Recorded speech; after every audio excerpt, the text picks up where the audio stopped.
Hey everybody, Gabby here, and welcome to today's episode of A Battle a Day. So for today's / this week's team, we're actually going to be looking at MogarChu's second place team from the women's tournament a couple of weeks ago. They did an amazing job when building this team. Not only is it sort of a unique take on the LAPRAS and ZACIAN core. A lot of the Pokemon actually have ribbons from older games, which is super cool and relevant because I'm actually thinking of going on a ribbon quest myself at some point in the near future. So definitely check this team out if you haven't already. You can find the link to Mogar's tweet down below in the video description, as well as the team code. But to go over it real quick, so we have a Raichu, a Incineroar, a Lapras, a Landorus Therian, a Rillaboom, and a Zacian. And similar to how a lot of these Lapras Zacian teams work, the goal is to get a Gmax Resonance set up via Gigantamaxing the Lapras, and then using Zacian as your main form of damage dealing once you have the team, once you have the screen set up and once you have like the board conditions to properly pivot into it. The Raichu and the Incineroar both offer different forms of fake out support. The Raichu is a bit more focused on speed control, as it has access to Nuzzle, also gives you Lightning Rod, so that way you can redirect some electric type attacks away from the Lapras, whether they're coming from a Regieleki or maybe a Kyogre. The Incineroar, on the other hand, is more for damage. Darkest Lariat is specifically for Calyrex and for Spectrier, which have been ticking up in usage recently. In addition to Parting Shot, to do some good old Intimidate cycling, possibly with the Landorus as well. So you can manage any other physical attackers on the opposing side of the field. The Lapras itself does have Perish Song over an electric type attack or over another just damage dealing attack. This is so when you get down to your opponent's last two Pokemon, you can use Perish Song to ensure that as long as you still have the Pokemon advantage, or if you have the slowest Pokemon on the field, you will win. Which is pretty neat. I think personally, I don't necessarily like Perish Song in previous formats. However, in this format, with the additional bulk that we're seeing from the restricted Pokemon, it's kind of been a nice to have. Hydro Pump's accuracy is a little bit frustrating, but really, if Lapras is at the point where its Gigantamax is over and you're dealing damage, you probably want to favor Freeze Dry anyways. Landorus is a standard Life Orb set. Earthquake, Rock Slide, Fly gives you great type coverage and also gives you access to Max Quake and Max Airstream if you end up having to Dynamax the Landorus for some reason. Rillaboom with the Assault Vest, another fake out support user. I forgot to mention that earlier, but more importantly, does carry Grassy Glide, so that way you can deal some really nasty damage to opposing Kyogre. A lot of times, Kyogre teams don't have too much to handle Rillaboom, so if you can bring it with you and then get it out onto the field, it's really useful. And last but not least, the Zacian. Now, this Zacian knows Swords Dance over Substitute. I've been seeing both of them recently. I think the Swords Dance is a bit nicer than Substitute just because you do have the bulk that Screens gives you, and I find that it's pretty easy to get Gmax Resonance set up, honestly. Like, I feel like the problem this team has isn't bulk. So having Swords Dance to offset your opponent's Intimidates or Parting Shots or what have you is really helpful. So overall, like I said, the goal of this team is to Gigantamax Lapras and then pivot into Zacian. Depending on the matchup, you pick Raichu, Incineroar, or Rillaboom. And if you feel like doing your own Intimidate cycling, then you also bring Landorus. So it's a lot of fun. I've been using this on stream a little bit, and I've been having a lot of fun with it. So hopefully we'll get some good battles in this week. I'm crossing my fingers because it's honestly been a little bit shaky for me this season on Battle Stadium, which has been very strange. I feel like at least when I entered a ladder tournament last Friday, like I was getting all the Dialga matchups and I didn't have a thing on my Tornogre team to properly handle Dialga, barring Snarl. And once your opponent knows that that's your out, they're just like, oh, so I just KO the Incineroar with my Earth Power, right? And then everything's sad. But that's a future video. I do have some ideas on how I can fix that. But for now, we're focusing on ZACIAN and LAPRAS. And interestingly enough, it looks like we're getting a partial, if not full, rematch or scenario playing out, because the winner of the women's tournament, Elisa, she also had a Groudon and a Charizard team with Umbreon. So I'm blanking on whether or not Kartana was on that team. I feel like it had to be. But it looks like this will be a really fun mirror. So, or well, not mirror, but like rematch maybe, except two different people playing, and probably not as comfortable, and also a best of one instead of a best of three. So we'll see. I'm thinking we lead Incin Lapras just to set up screens immediately. Thinking back to that finals match, which admittedly a little bit fuzzy on right now. I want to say that Mogar's strategy was similar, you know, get screens up, get ZACIAN out, go for the sword stances, and just try and not worry too much about the threat that the Groudon and the Umbreon brings. But like we saw in game 2 of that finals, it looks like my opponent is going to be favoring a Trick Room start for things. So with the Intimidate on the Kartana, even if it goes for a max overgrowth, I'm pretty sure Lapras should be able to hold on. So what we'll go ahead and do is we'll fake out the Porygon 2, so that way we don't have to worry about Trick Room this turn, and then go ahead and go for the G-Max Resonance into the Kartana.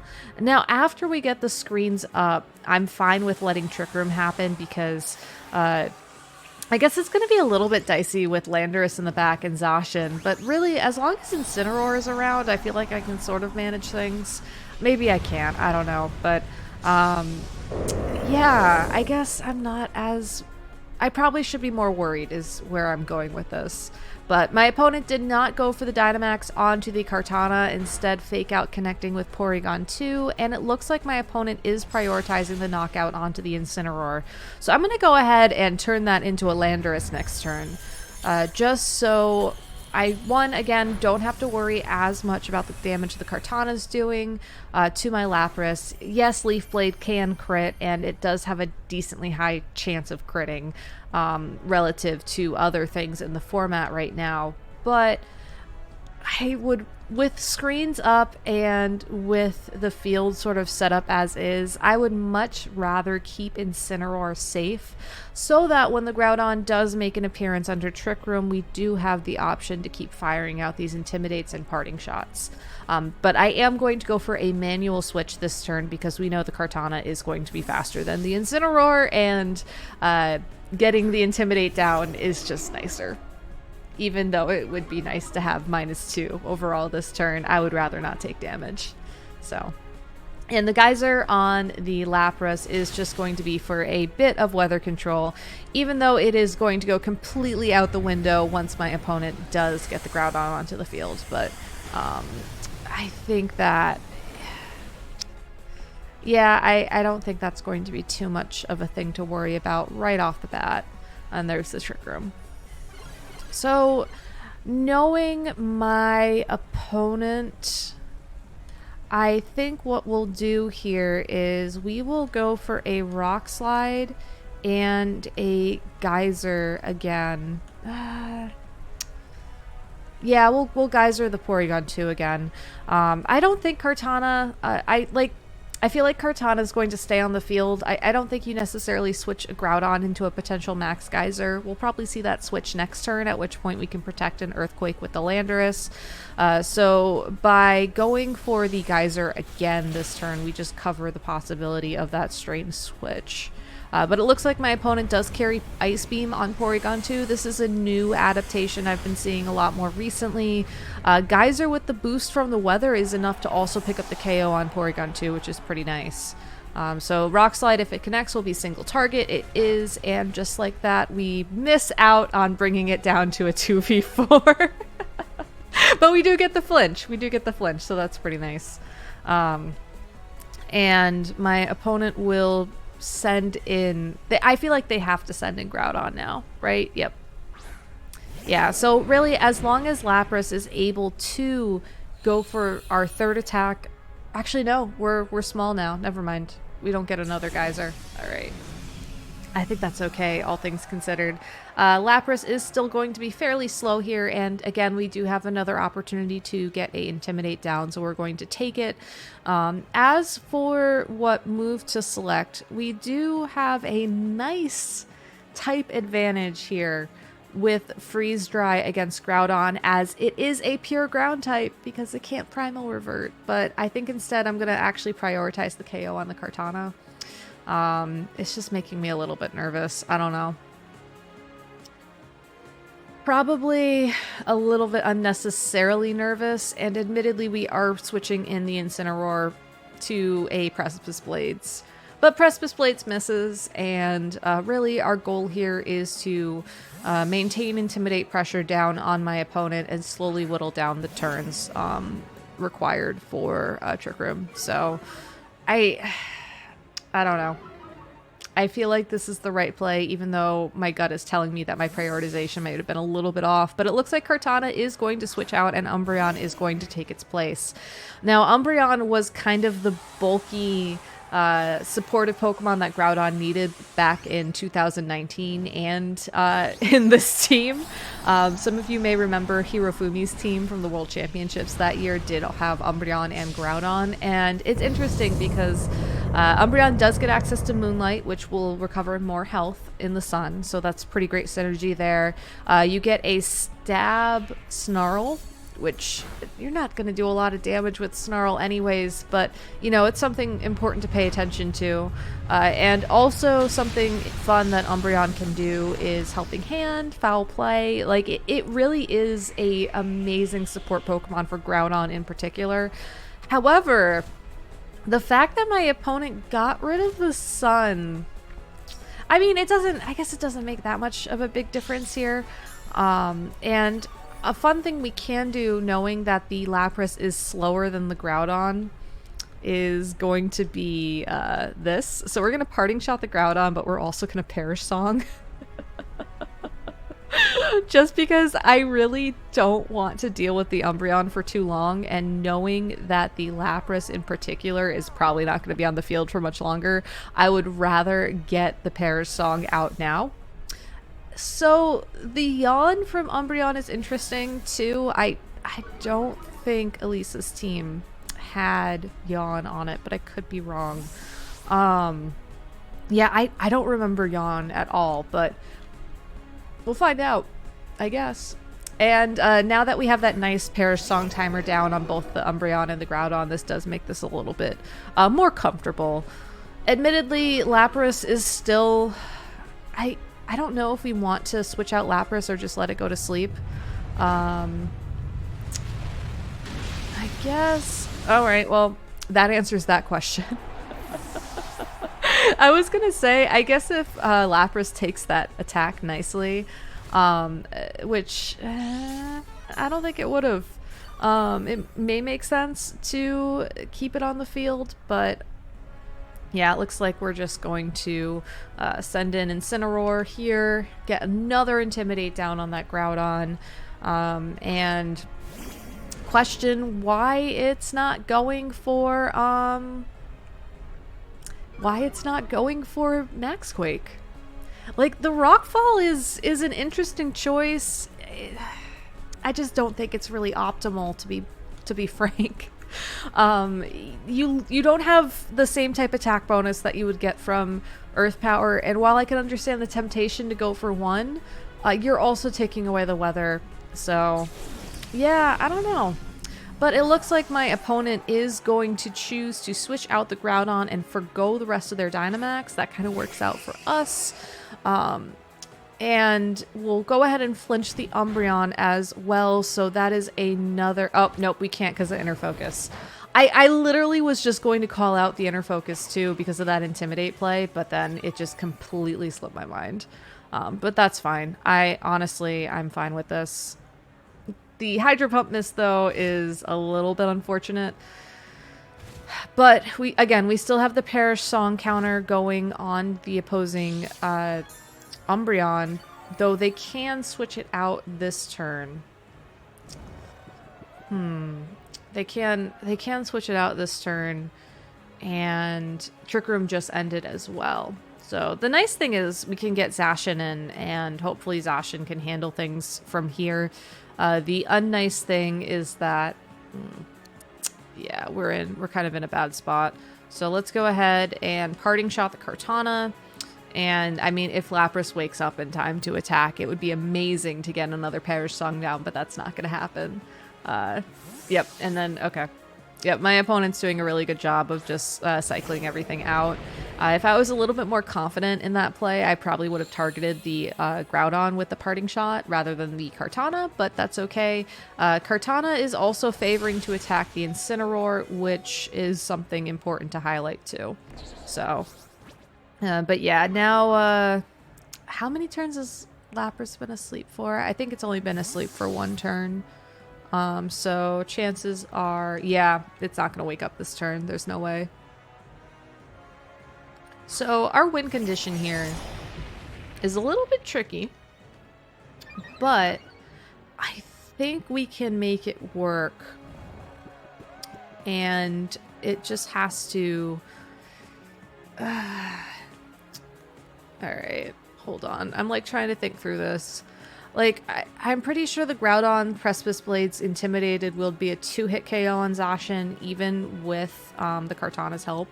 So I'm going to go ahead and swap in the Incineroar for the Lapras. And that also gives me a shot at waking up. I don't think it'll help much, but it may. So by going for the Sword Stance here, it's a risky play. We're basically just leaving ourselves open to get Precipice Blades plus a Sacred Sword from that Kartana. But I'm really hoping that the Precipice Blades may miss. Or alternatively, we have enough health that we can just go for the +3 Behemoth Blade into the Groudon the next turn, and that will be enough damage. But my opponent is just going for Guillotine. So, and Precipice Blades crit.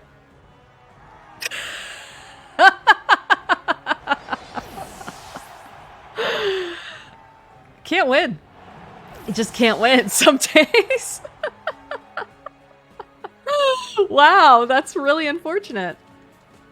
I mean, not that I've done my ZACIAN versus Groudon counts, but I feel like I would have had that, barring the crit. Oh, yikes. You know, you win some, you lose some, I guess. Yeah, I don't even know. I mean, one thing I will check real quick. Hopefully we'll see my opponent's team while I'm doing this. I'm just pulling up a damage calc real quick for Groudon. No, we're not gonna get... That's fine. So we want Groudon and we want ZACIAN. I want to see how much +3 Behemoth Blade will do. +3... Yeah. Assuming Groudon is... Let's see. Even if Groudon is max HP, which I don't think most people are running on Groudon right now, +3 Behemoth Blade is a guaranteed KO. On the off chance that my opponent was just going full bulk and they were running max HP, max defense, that would have been a 93.8 chance to one-hit knockout.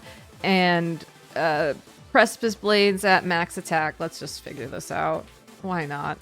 This is just a calculator. It doesn't have to be accurate. Yeah. All right, hold on. Oh, that was +4. Okay, I lied. Sorry. So +3 max attack ZACIAN, which I think this is what this ZACIAN's running. I'm not sure. Would have had a 18% chance to one-hit Groudon, assuming max HP, max defense. And then assuming the Groudon somehow is also max attack, at -1, Precipice Blades would have done about 50 to 60% damage. So if that hadn't crit, and that's not even taking into account the screens that were still in play. Oh god. So yeah, if that hadn't crit, we would have been able to rebound, KO the Groudon the next turn. Assuming Guillotine didn't hit, then KO the Kartana, and then KO the Umbreon. Though the foul play probably would have taken priority, like KOing the Umbreon so that it couldn't foul play us. Because let's be real, Guillotine's like what, 20-30%? I would rather roll that dice a couple of times, but we got the 30% crit chance or whatever it is anyway, so maybe I shouldn't say that. So yeah, that's our battle of the day. You know, I will say, I've been trying to get into the habit of doing more damage calcs recently. You may have noticed me on stream, like, pulling things up a bit more aggressively than I normally do. And it's helpful because in situations like this, it does confirm whether or not you are making the right choice. I mean, yes, you do have to worry about, like, you are giving your opponent more of an opportunity to crit. But if you know that it's impossible to KO unless you go for the sword stance or unless you, like, you know, set up your board in a certain position, yeah, then you wouldn't have won anyways, I guess. So yeah, that's all I got for today's video. Thank y'all so much for stopping by and watching. I always appreciate it. If you like this series or if you like this video, you like Mogar's team, leave a comment down below.